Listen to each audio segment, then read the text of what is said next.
Hello everyone, welcome to Beamless education point. तो आज का जो हमारा टॉपिक होने वाला है वो है एनसीएचपी।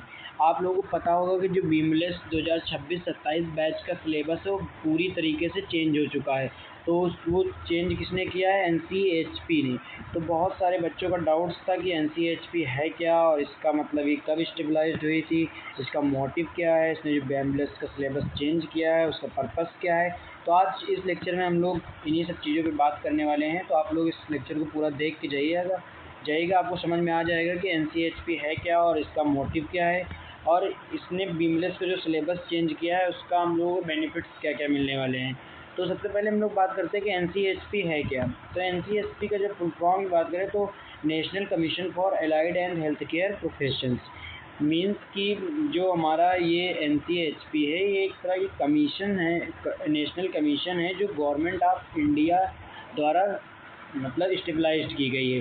किस पर्पज़ के लिए स्टेबलाइज्ड की गई है? इसका पर्पज़ ये है कि जो हमारे पैरामेडिकल्स या एलाइड हेल्थ केयर प्रोफेशंस के स्टूडेंट्स हैं उनको बेनिफिट्स मिल सके, मतलब उनमें उनको प्रॉपर तरीके से एक लीगल रिकॉग्निशन देना और एजुकेशन और ट्रेनिंग को यूनिफॉर्म सिलेबस बनाना, पेशेंट केयर की क्वालिटी इंप्रूव करना, स्किल्ड मैन पावर डेवलप करना, हेल्थ केयर सिस्टम मतलब हेल्थ केयर जो सिस्टम है उसको स्ट्रॉन्ग बनाना, ये सब इसका मोटिव है।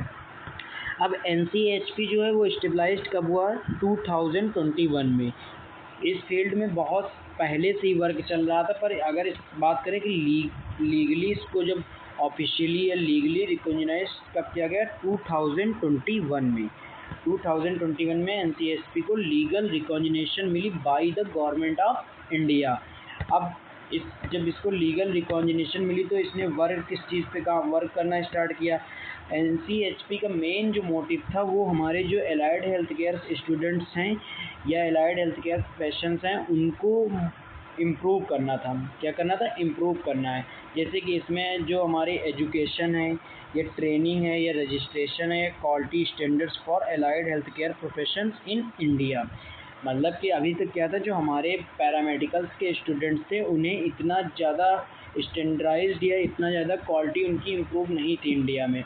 बट एनसीएचपी का मोटिवेशन क्या है कि जो हमारे एलाइड हेल्थ केयर के प्रोफेशंस हैं या हमारे एलाइड हेल्थ केयर के स्टूडेंट्स हैं इनको इंडिया में एक वेल ऑर्गेनाइज तरीके से या वेल स्टैंडर्ड तरीके से चीज़ें प्रोवाइड हों, जिससे कि आगे हमारे हेल्थ केयर सेक्टर को प्रमोट कर सके या फिर क्वालिटी इम्प्रूव कर सके हमारे हेल्थ केयर सेक्टर्स की।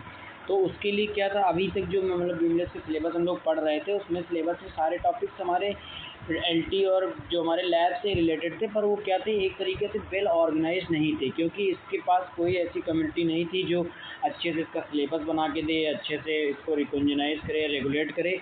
तो इसीलिए एनसीएचपी को गवर्नमेंट ने 2021 में लीगली या ऑफिशियली रिकॉग्नाइज किया, क्योंकि रिकॉग्नाइज करने का मेन मोटिव यही था कि हमारे जो स्टूडेंट्स हैं और हमारे जो प्रोफेशन है लैब वाला उसमें इम्प्रूवमेंट आए। तो इसने किन चीज़ों पे वर्क करना स्टार्ट किया? पहला हमारा एजुकेशन सिस्टम पे, मतलब कि जो हमारी यूनिवर्सिटीज़ बीमलेस का कोर्स या फिर पैरामेडिकल्स के अदर्स कोर्स करवा रही हैं उनको वो एक स्टैंडर्डाइज तरीके से कराएं, एक अच्छी एजुकेशन दें। जैसे कि मतलब सिलेबस है वो सीक्वेंस में होना चाहिए, सिलेबस में जो टॉपिक्स हैं वो मतलब रिलेटेड होने चाहिए एलटी से। ये सारी, और जो हमारी ट्रेनिंग है जो मतलब हम लोग इंटर्नशिप करते हैं वो प्रॉपर तरीके से स्टूडेंट्स को मिले कि वो ज़्यादा से ज़्यादा चीज़ें सीख पाएँ, उनका प्रैक्टिकल नॉलेज और थ्योरी नॉलेज दोनों इम्प्रूव हो। इन सब चीज़ों में काम किया। और रजिस्ट्रेशन, अब रजिस्ट्रेशन के लिए भी अभी एनसीएचपी ने मतलब बनाया आगे कि बहुत सारी चेंजेस इसमें होने वाले हैं। जो हमारा लोगों रजिस्ट्रेशन होगा वो भी जो है बीमएलएस के स्टूडेंट्स हैं उनका एनसीएचपी में ही होगा।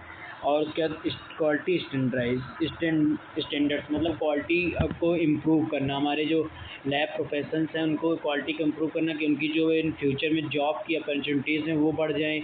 इन सब चीज़ों पे जो हमारा एनसीएचपी था उसने वर्क किया। और 2026 में एनसीएचपी ने क्या किया? 2026 में इसने जो बीमएलएस का सिलेबस है उसको पूरी तरीके से चेंज कर दिया। क्या कर दिया? चेंज कर दिया। और अब जो न्यू सिलेबस आया है उसकी पीडीएफ आई होप आप लोगों के पास होगी। अगर नहीं होगी तो आप हमारे टेलीग्राम चैनल बीमलेस एजुकेशन पॉइंट को ज्वाइन कर लीजिए। वहाँ पे हम लोगों ने पूरा अपलोड कर रखा है, मतलब जो सिलेबस चेंज हुआ है। अगर आप बीमलेस में एडमिशन लेना चाहते हैं तो एक बार आप सिलेबस देख लीजिए। बाकी आपको इस चैनल पर वीडियोज़ मिल जाएंगे भी सिलेबस के रिकॉर्डिंग की, जो NCHP ने हमारा सिलेबस चेंज किया है वो उसमें क्या क्या टॉपिक्स हैं, कौन कौन से सब्जेक्ट्स हैं, ये सारी इन्फॉर्मेशन आपको मिल जाएंगी। तो ये सारे मोटिव्स थे हमारे NCHP के, और ये इंडिया जो है इंडिया गवर्नमेंट ने रेगुलेट किया है। तो इसके बहुत सारे बेनिफिट्स मिलने वाले हैं हमारे जो हेल्थ केयर प्रोफेशंस हैं, एलाइड हेल्थ केयर प्रोफेशंस के और पैरामेडिकल्स के स्टूडेंट्स को। तो आई होप आप लोगों को थोड़ा सा डाउट क्लियर हो गया होगा कि NCHP है क्या। बाकी अगर आपको इसके सिलेबस की पीडीएफ चाहिए जो NCHP ने जारी किया है 2026-27 बैच के लिए, तो आप हमारे टेलीग्राम चैनल बीमलेस एजुकेशन पॉइंट को ज्वाइन कीजिए। आपको वहाँ पे सारी इन्फॉर्मेशन मिल जाएगी। बाकी अभी इसका फॉर्म भी आने वाला है जल्दी ही बीमलेस में, जो बच्चे एडमिशन लेना चाहते हैं उनके लिए। तो अब 2 तरीके से हो सकता है, या फिर इंटरेस्ट बेस पे होगा या फिर हमारे मेरिट बेस पे होगा। अभी इस चीज़ पे मतलब क्लियर नोटिफिकेशन नहीं है, जैसे ही यूनिवर्सिटी की नोटिफिकेशन आती है हम आपको इन्फॉर्म कर देंगे। बाकी आप thank you so much for watching. आपको अगर इससे संबंधित जानकारी लेना है तो आप हमारे बीमलेस एजुकेशन पॉइंट वाले ग्रुप पे जाके ऐड हो जाइए टेलीग्राम पे। वहाँ आपको सारी इन्फॉर्मेशन जैसे ही अपडेट होगा अटल बिहारी वाजपेयी की साइट पर आपको तुरंत मिल जाएंगे।